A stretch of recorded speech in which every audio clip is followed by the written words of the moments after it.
Bismillahirrahmanirrahim. Assalamualaikum warahmatullahi wabarakatuh. Perkenalkan, nama saya Desya Chandra Dewi. Saya CGP Angkatan 11 dari Kabupaten Garut. Di sini saya akan memaparkan jurnal refleksi Dwi Mingguan 9 modul 3.2 tentang pemimpin dalam pengelolaan sumber daya.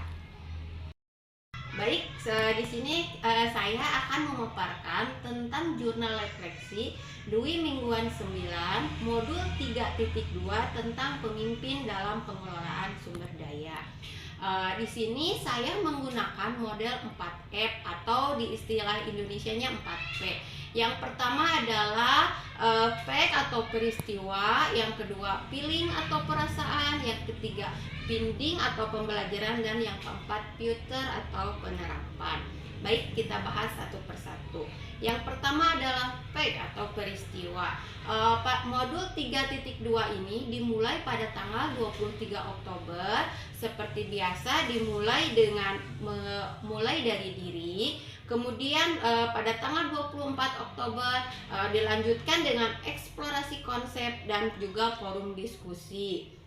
Kemudian pada tanggal 25 Oktober 2024 dilanjutkan dengan ruang kolaborasi yang dipimpin oleh Bapak Fasilitator Bapak Adi Pangreksa dan juga dipimpin oleh Bapak Pengajar Praktik Bapak Iman Nurjaman dan juga Bapak Iman Romansyah, dan juga beserta teman CGP Angkatan 11 Kabupaten Garut. Di sini Bapak Fasilitator dan Bapak PP juga memberikan penguasaan materi dan penguatan materi, dilanjutkan dengan membuat diskusi kelompok kecil untuk mengidentifikasi berbagai sumber daya di daerah saya dan bagaimana pemanfaatannya untuk pendidikan. Yang kedua adalah feeling atau perasaan. Setelah mempelajari modul 3.2 ini, saya merasa lebih bersemangat dalam mengikuti setiap tahapan demi tahapan dalam pembelajaran ini bersama dengan Bapak Fasilitator dan juga para pengajar praktik yang senantiasa selalu memberikan dukungan, motivasi, semangat supaya kami terus lebih semangat dalam mengerjakan ini. Di sini juga ada teman-teman CGP yang saling memberi support, saling memberi inspirasi, dan saling membantu sehingga kami bisa saling berbagi tentang pengetahuan dan juga pengalaman masing-masing. Adapun materi pendekatan di sini yaitu pendekatan berbasis kekurangan atau masalah dan pendekatan berbasis aset atau kekuatan, serta 7 aset utama dalam pengembangan sebuah komunitas. Yang ketiga adalah binding atau pembelajaran.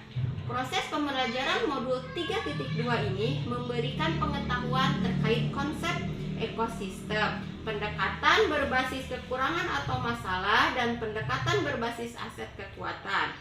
Ekosistem di sini yaitu merupakan suatu interaksi antara makhluk hidup dalam sebuah lingkungan. Sebuah ekosistem menandakan satu pola hubungan yang saling menunjang antara satu tutorial dengan lingkungan. Jika diibaratkan sebuah ekosistem, maka sekolah adalah sebuah bentuk interaksi antara faktor biotik yaitu unsur-unsur hidupnya dan faktor abiotik atau unsur-unsur tak hidupnya, di mana kedua unsur ini saling berinteraksi satu sama lain sehingga mampu menciptakan lingkungan yang selaras dan harmonis.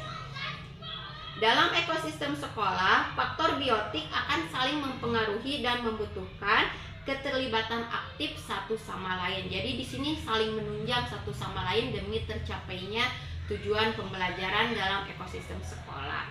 Sedangkan untuk faktor-faktor biotik ekosistem di sekolah itu, yang pertama adalah kepala sekolah, yang kedua adanya guru, yang ketiga adanya peserta didik, yang keempat adanya staf TU, yang kelima ada pengawas sekolah, 6 adanya orang tua, 7 masyarakat sekitar, 8 dinas terkait, dan 9 pemerintah daerah.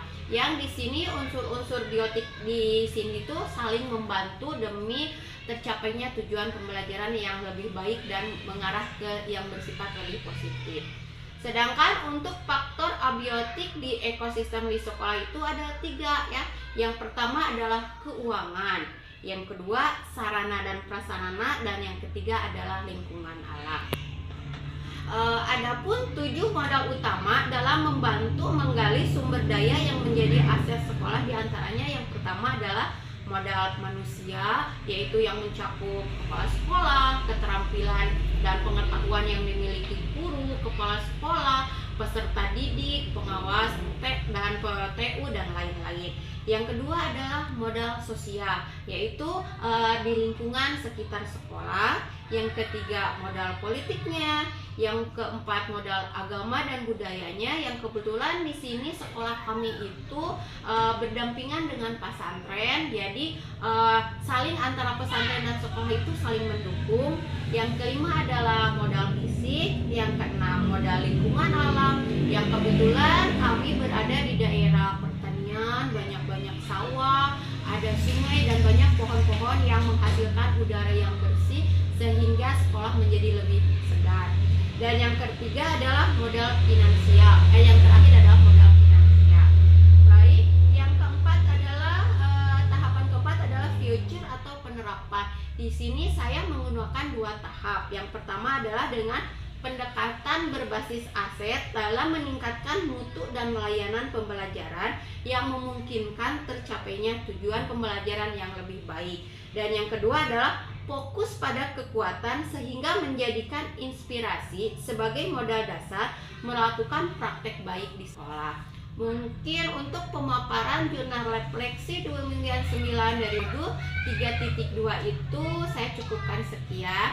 Mohon maaf bila ada kekurangan kata, dan semoga apa yang saya sampaikan bisa bermanfaat untuk diri saya sendiri dan juga untuk semua rekan CGP maupun untuk semua. Terima kasih. Assalamualaikum warahmatullahi wabarakatuh.